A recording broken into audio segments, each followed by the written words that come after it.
Lee Greenwood. Wow, has he been great, huh? That's been with me a long time, that song. We won 3 elections with that song. And we have a country that's a much different place than it was just a short while ago. We have the hottest stock market in history. We did great the first time. We had the greatest economic numbers ever in history for the first term, and I think we're going to be blowing them away. What do you think, David? Do you agree? Goldman Sachs, David's here. We're going to be blowing them away. The numbers are all over the country. We have factories rising, $19.2 trillion investment. And please sit down, please. I appreciate you standing up. And anytime you want to stand up and cheer, that's okay too. But we have a lot of very big people here. They don't get up and cheer too often. But they're very happy with what's happening, and we're doing very well. As you know, Venezuela was amazing, and we're getting along great with Venezuela. We paid for the war many times over, and Venezuela is doing better. The relationship is very, very good, and we're doing very well with Iran. We wiped out their Navy, their Air Force, their radar, their leaders. We wiped out everybody. And then I heard they're doing very well. No, they're not doing well at all. They want to make a deal so badly. But we'll see what happens. They have to make the right deal because they cannot have a nuclear weapon. They cannot have a nuclear weapon. It's very simple. You want to see a bad stock market? Let them use a nuclear weapon. I'll show you a bad stock market, right? So, but we're doing very well. They've agreed to a lot of things that a lot of people said they wouldn't agree to. We'll see what happens. We're going to win one way or the other. We'll win the nice way or the not nice way. But I want to welcome everybody to the Rose Garden. What you're sitting on, the stone, is sort of a replica of the color of the White House. This was grass, and I love grass, but, you know, the White House was built on a wetland, and the grass was always very wet. And if you were sitting here right now, your shoes would be destroyed. You would be extremely unhappy with me. You'd want to leave. The men wouldn't like it, but the women would, with their beautiful, I won't name the group, but you know who I'm talking about, those extremely high heels. They'd be sinking into, I used to go at the quicksand. It was a quicksand pit. So we've redone it. We built the Presidential Walk of Fame, which starts with George Washington and goes all the way up to Trump. And it's been so popular. We've redone the path. All the stone was broken. It was in terrible shape. And we put beautiful granite pavers in that will last. They said it has a million-year life. They go a million-year plus. They rate stone, you know, 35,000 pounds per square inch. So think of it. Nature makes a stone far greater than we can. There's no stone that we can make. There's no concrete or mix that we can make that's 35,000 pounds per square inch. But it's gotten rave reviews. I don't know if anybody's up and seen it, but this is the walk to the Oval Office and walk to the West Wing. And so we've done a job, and we've taken about 150 years of paint off of the columns and redid them. They were in very bad shape. You know, when you have 150 coats of paint on something, it's not good. You're supposed to, what they call, strip it. I don't use a word like that too easily. I will tell you, in construction, if you don't strip the paint off, it gets worse and worse and worse, and it was looking bad. You couldn't even see the details of what was up here. We very carefully stripped it. Now we're doing it. You notice the scaffolding on the front of the White House we're doing. A lot of love is being put in the White House because, frankly, it was treated very badly by a lot of presidents, had no idea. The last one definitely had no idea. Do you think he walked in the office and said, I don't like the shape of the columns? I don't think so, Biden. I don't like the shape of the columns. He didn't notice things like that. He didn't notice anything. But we're putting a lot of love back into the White House. This will happen every 200 years or so. You'll get somebody that will bring it back. But if you look at that wall right there, that beautiful wall of the building itself, that's been redone, and it's been done beautifully. And the best thing and the biggest thing that we're doing is we're building a ballroom and a tremendous military center. That was supposed to be top secret, but it's no longer top secret because no matter what you do, you get sued. They sue because they think the ballroom's too big, the ballroom's too small, I don't like the color of the ceiling, we don't like, you know, you get sued. In this world we're living, especially if your name is Trump, you get sued.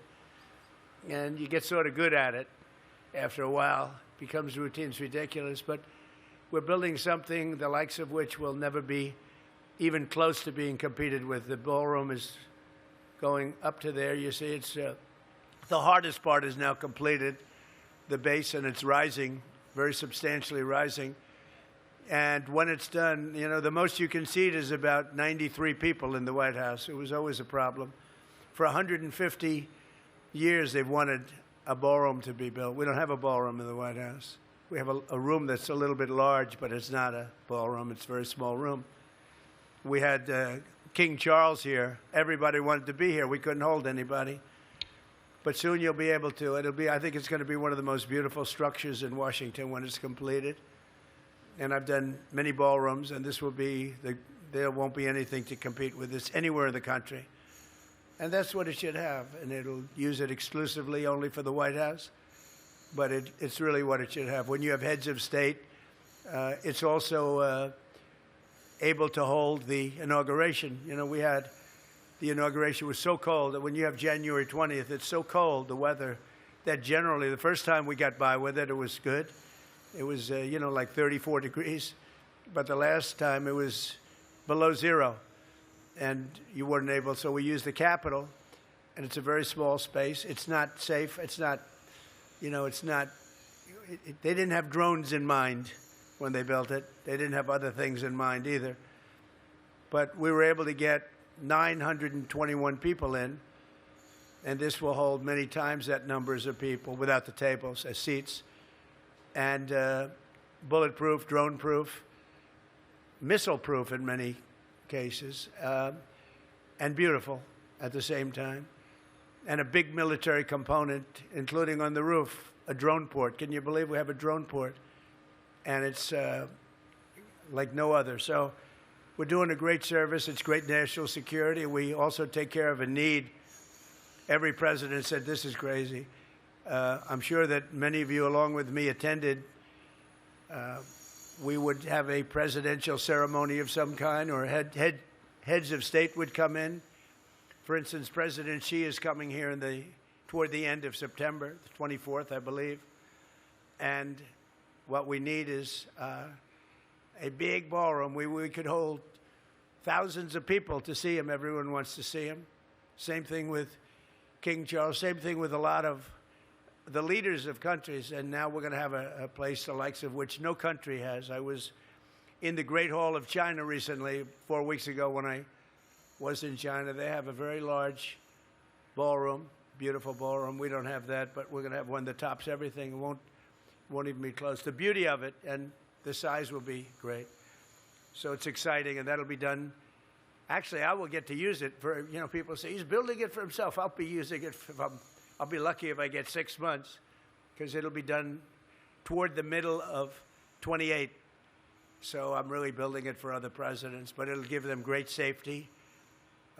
Glass windows that are this thick that can withstand any form of shot, rifle, drone, anyone, nothing gets through. Steel walls, steel ceiling, extra strength. I mean, it's really an amazing thing. And yet, all of that security made it more beautiful, because you have very thick walls, very powerful walls, very beautiful. We've actually taken security and made it a beautiful thing. It looks like it was built from 700 years ago. Like when I went to England, we went to Windsor Castle. It's the longest building I've ever seen. I said to Charles, it was built around like 900. You know, it was a long time. But I said to Charles, who built this? This place is incredible. William the Conqueror. I said, oh, William the Conqueror. Was he a nice man? Charles said, no, he was extremely strong and very tough. I said, I figure with the name William the Conqueror, I would think, what do you think? I think he'd be tough, Michael. What do you think? I said, we have to come up with a good name for you, Charles. Maybe Charles the Conqueror. No, please.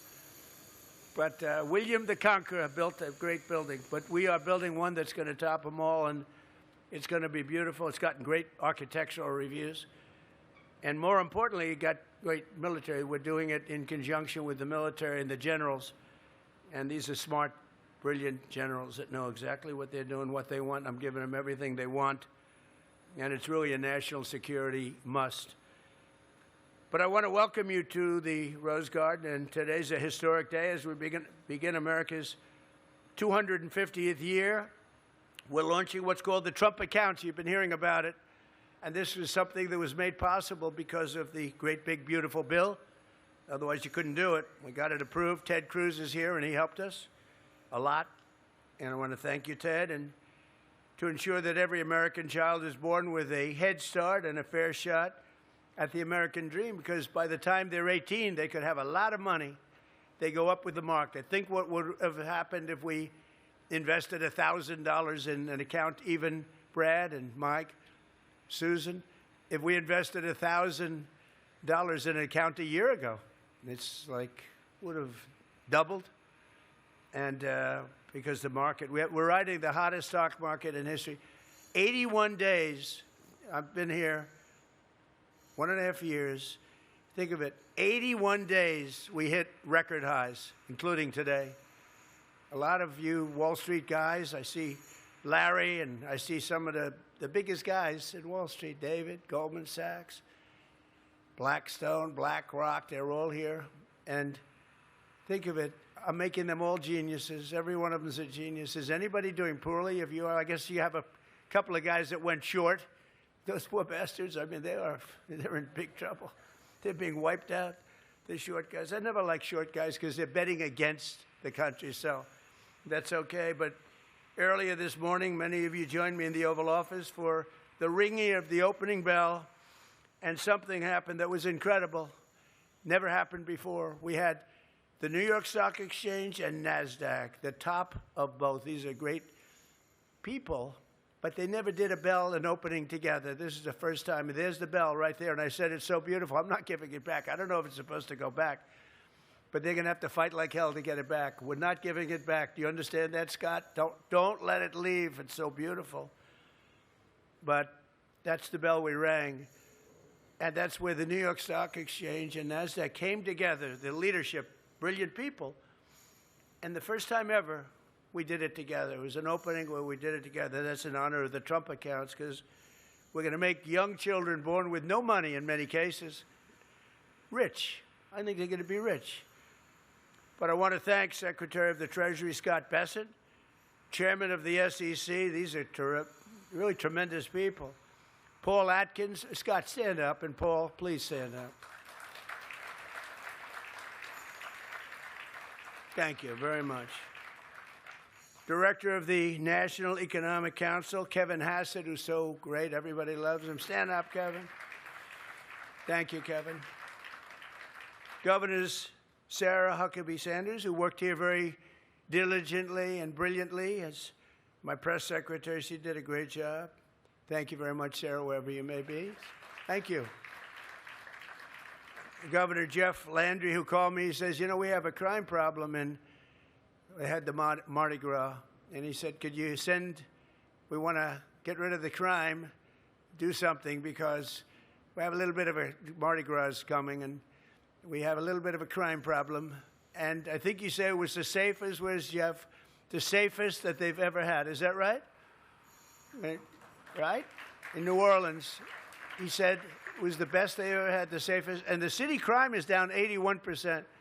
I wish Chicago would call me. If Chicago would call me, I would wipe out crime so fast, would remove the hardcore criminals like I did in Washington, D.C., in Memphis, and in New Orleans. We were not just a question of, you know, we're going to have big, strong soldiers. That's the least, well, it's very important.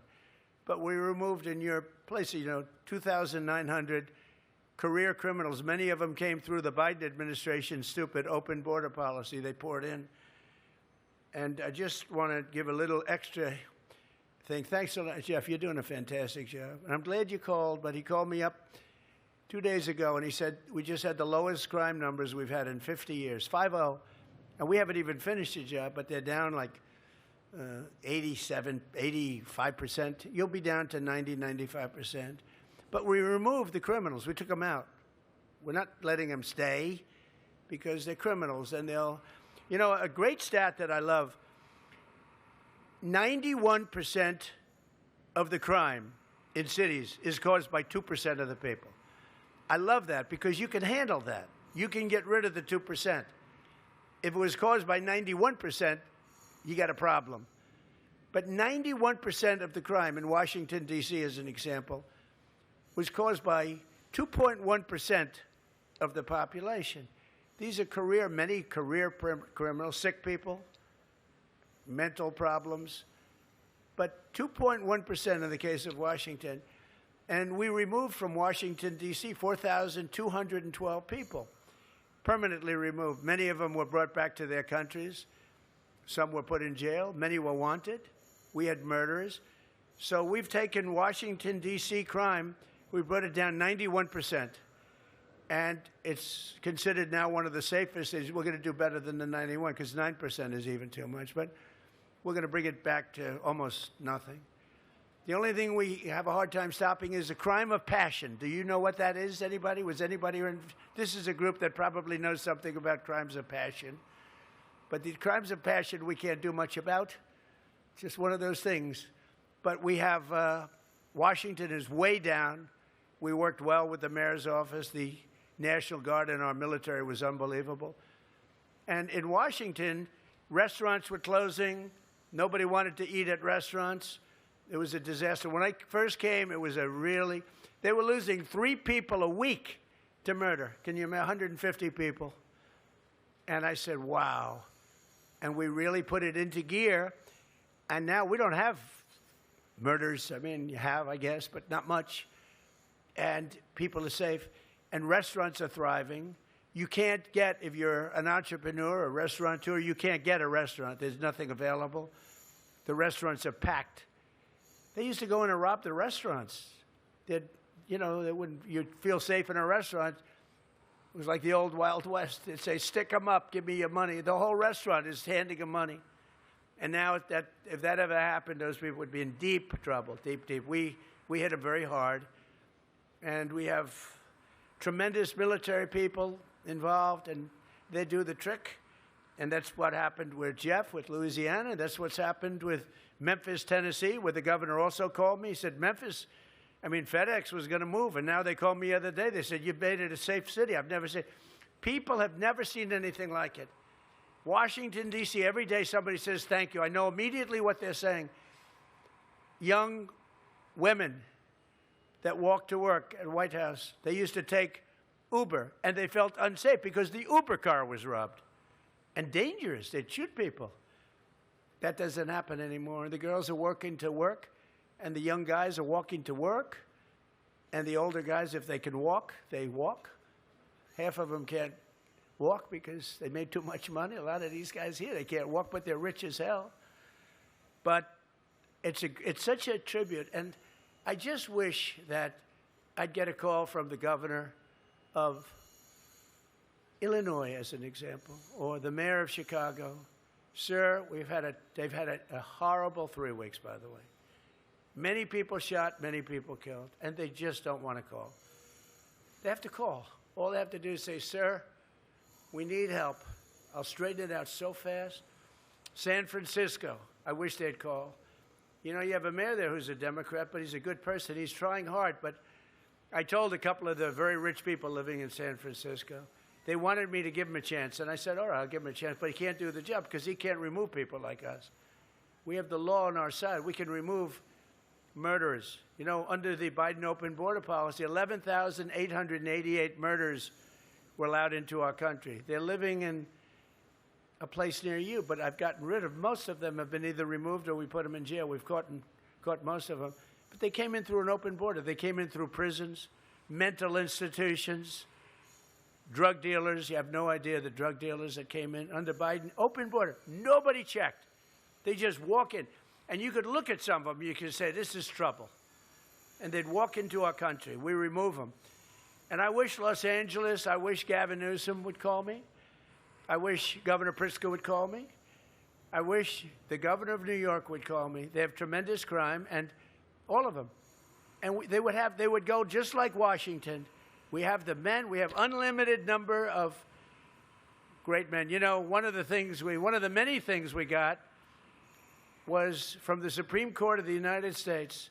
You know, we went against merit. Merit had no place in our country. So people were getting into college with bad marks, with bad board scores, not great students, and they'd get into college, and people with straight A's, with the highest boards, everything else couldn't get into colleges, certain colleges, the top colleges, and we won based on merit. We now have a country. Frankly, I give a lot of credit to the Supreme Court on that one because that was a tough one for them. But we won. We now have a country based on merit. That goes for colleges. You get the best. If you have the highest marks and the best boards and all the things that you need, you don't get on based on race, color, creed, thought, look, height. You get on by merit. And you get into colleges by merit. And you get into the military by merit. So we had a military where we could not sign anybody. Before the election, November 5th, you could not get anybody.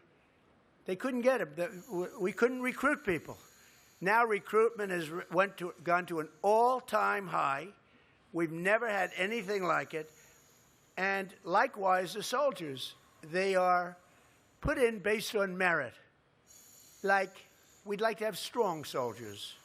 I want my soldiers to be strong physically, and we have strong soldiers. And when the bad guys see our soldiers out on the streets of Washington, and you saw that, Jeff, you were saying, you said, I never saw so many big, strong, good-looking people. And it's all based on merit. So our military's got merit-based. Everything we do is merit-based. And we're not forced to take people that cannot do the job. And I tell you what, that was not an easy decision to make, as you can understand. But that's the way our country grew. We grew based on merit. We didn't grow based on, you know, you got to have XXX and X.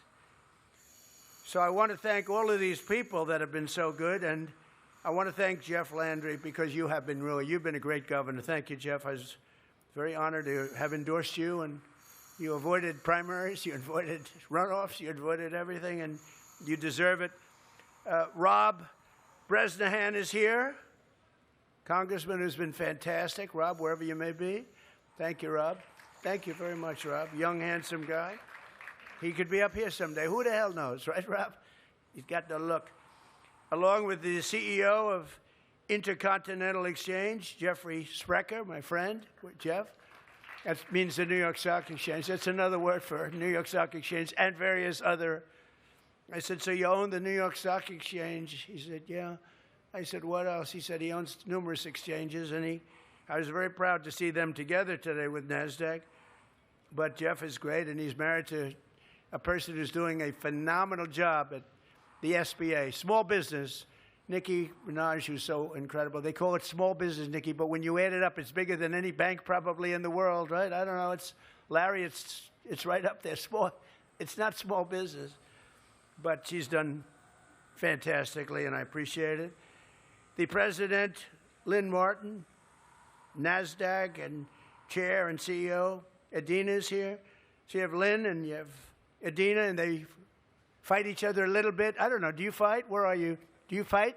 Not too much, right? Boy, you've never gotten along so well. I think there will be no merger, however. I'm going to talk to Paul.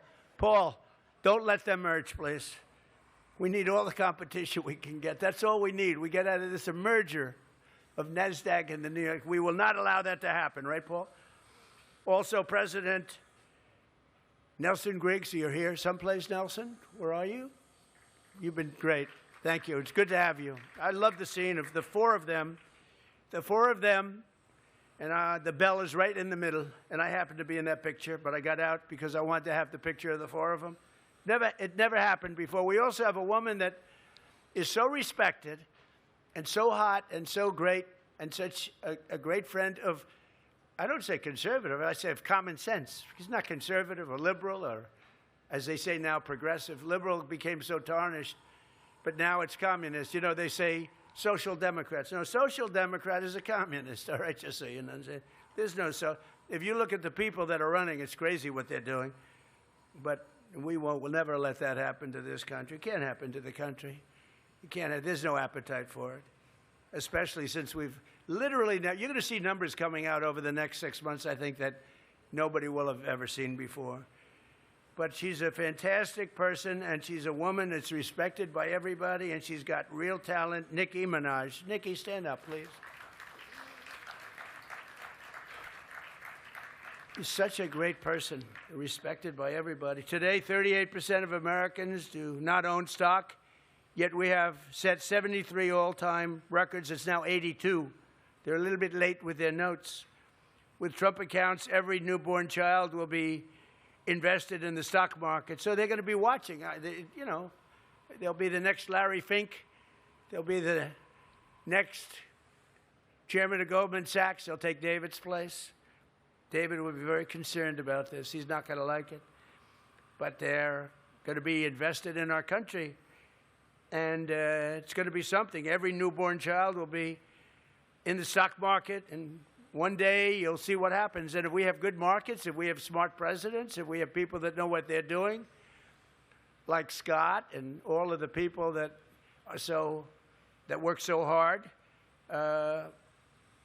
all of these children, so many of these children are going to be involved with the Trump account. They're going to watch their account grow. They're going to watch the country grow. They're going to be reading the newspapers. They'll want to go to the financial pages. But parents have to go to trumpaccounts.gov. And many, many people are investing in this, and not for themselves. They're putting money in. As an example, Michael Dell and Susan Dell invested $6,250,000,000. Think of that. Not everybody has to do quite that much. And I'm going to wait a little period of time, then I'll see him again. I'll say, well, how about doubling it up? You know. But then he can do it, too. Amazing story. Started off making computers on his bed at a dorm. And I won't ask you which college. Where did you go to college? University of Texas in Austin. Oh, that's a good one, huh? University of Texas. That's a good one. It's great. We love the state. But I want to really give you a special shout out because of what you've done. You was right from the beginning, they were involved with Brad. And you guys are very special. So I want to thank you and Susan. I want to also tell you that Brad is investing $250 to the accounts of all children under 5 in his home state of Indiana, and that $250 is going to grow very rapidly. That's a lot of money. The head of Micron, a friend of mine, CEO Sanjay Mehrotra, who last week announced that Micron will be making a $250 million investment in the Trump accounts. And I didn't name that account. So it was a whole group of people got together. What's the best name for it? And they came to me and they said, what is it all about? And as soon as I heard it, I said, this is going to really work. And it really has. We're setting records with it. And it's just really now opening the complexity. And Scott, you're going to get this open really fast. We've got to do that really, really fast. Get it. It's just about complete, and we had some tremendous people working on it, but made possible by the provisions that we put in the great big beautiful bill. And I made reference today that Australia has a thing going that's very good. It's really worked out very well. We have good respect for Australia, and that has to do with people that are working people, and it's something that also puts them in much better shape when they're retirement age. So we're going to do that. We're looking at that very strongly. We're going to be taking that, and we're going to be maybe making it a little bit sharper, a little bit even better, but we're going to be doing that. And Scott, you're working on that immediately, right? You and the whole group, Howard, everybody. But already more than 6 million Americans have signed up for Trump accounts, and we've just started, many of which are receiving a one-time seed contribution of $1,000. So these are children, in many cases, extremely poor children, and they're starting off with $1,000, and then it goes up, and it comes out of the United States Treasury with contributions from parents, employees, churches, or generous Americans like these that we're gathered with. We have so many people here that have contributed a lot of money, and I just thought it would be so appropriate to have our first meeting at the Oval Office. It's a special, very special place. No place. I've been in a lot of offices. There's no place like the Oval. In terms of overall impact and everything that it represents, there's no place like it. But the Trump accounts could grow to hundreds of thousands of dollars by the time they reach 18 or 21, or they can leave the account and have it put into a different fund at a certain point in their life, but hundreds of thousands of dollars by the time they turn 18. Think of that. You have a young child with no money, growing up in a rough area, and they turn 18 and they have hundreds of thousands of dollars. And we're going to help them when they get, because they can lose that hundreds of thousands of dollars very quickly if they're not careful. So I also want to recognize all of the outstanding employers who have committed to making contributions toward the Trump account, some of whom are here today. And in some cases, they're adding them to the employee benefit packages, including Uber, Wells Fargo, Goldman Sachs, Visa, Robinhood, MasterCard, Intel, IBM, AMD, Rusk Industries, and Steak and Shake, and many others are here, but too many to name, but it's really caught on. A lot of the big public companies are doing tremendous amounts of, they're taking care of all of the children of their employees. Some are taking care of. Brad has picked up a large portion of the children in the state of Indiana. I didn't know he was that rich, Michael. You know, he's a rich guy. I learned about Brad. You're a rich guy. That's a lot of children. Indiana. I won Indiana by 35 points, so I like it. We love Indiana. That's great what you're doing, Brad. But we're doing that. People are picking up states. So for years, Washington politicians have left our children with nothing but debt, nothing but problems. Now, with the help of so many of you here today, we're jump-starting financial freedom for young Americans and helping them to build the future they deserve. And also, there's tremendous, by the way, there's tremendous tax benefit to doing this. You know, sometimes you don't like saying that because it's a nasty word, but there's tremendous tax benefit. And perhaps there's some people that are okay with that, but it doesn't make any difference. There's a great tax benefit. And also for the children, there's a tremendous tax benefit. There is no tax, it's called. I don't know if we can complain. Ted, will anybody sue us because we're giving children a form of tax assistance? You think we'll be sued? Yeah, I think so. Somebody will sue. They'll say, you are giving advantage to a young person who just got $1,000. But you never know, but I doubt it. With us today is Kensley Reedwin, a rising sixth grader, very smart and a budding entrepreneur. Perhaps the next Michael Dell. Where is Kensley? Where are you, Kensley? Who's so standing? Oh, look how beautiful. Good luck. Do you think you'll be as rich as Michael Dell? I think yes. You'll be richer than Michael Dell, right? Congratulations, Kensley. Thank you for being here, honey. But Kensley's been investing her earnings into a 401k. By the way, 401ks are up like 49% in the last 7 or 8 months. And everybody likes me that has a 401k because it's the biggest rise, last year and a half, biggest rise in history. So, you know, a lot of people have become rich by having their 401k. And Kensley, thank you very much. I heard you're doing fantastically well investing your money into a 401k, but now she'll be contributing to her very own Trump account, and that's going to even be better. So we're going to watch you all the way up. We're going to watch you go up that ladder, Kensley, okay? We'll be watching. So just in closing, it's so great to have you here. A place that we were never able to use because of the conditions of the soil. And now it's become the hottest place there is probably in the country. Every time we have an event at the Rose Garden, everyone just says, yes, we want to go. And you're going to love the food made by the military and the White House staff. And it's an honor to have everybody. But I want to just thank so many minds went into this. Not easy. And Scott's going to work overtime to get the final little touches done so it really kicks in even faster because we're setting records. The numbers are incredible. But we want to get it finished so everyone can fill out their and finalize their accounts, Scott, you and the people. But you've done a great job. And again, thank you all very much. Have a good lunch. Should we put on a little music? Yes? This way you don't have to talk to each other. You just have to listen to music. So we're going to put on a little music, the Trump playlist, okay? And we'll have a little fun. Again, thank you all. This is really a very, I think, a historic moment in a sense, but it's going to be really great. Thank you very much, everybody. Thank you.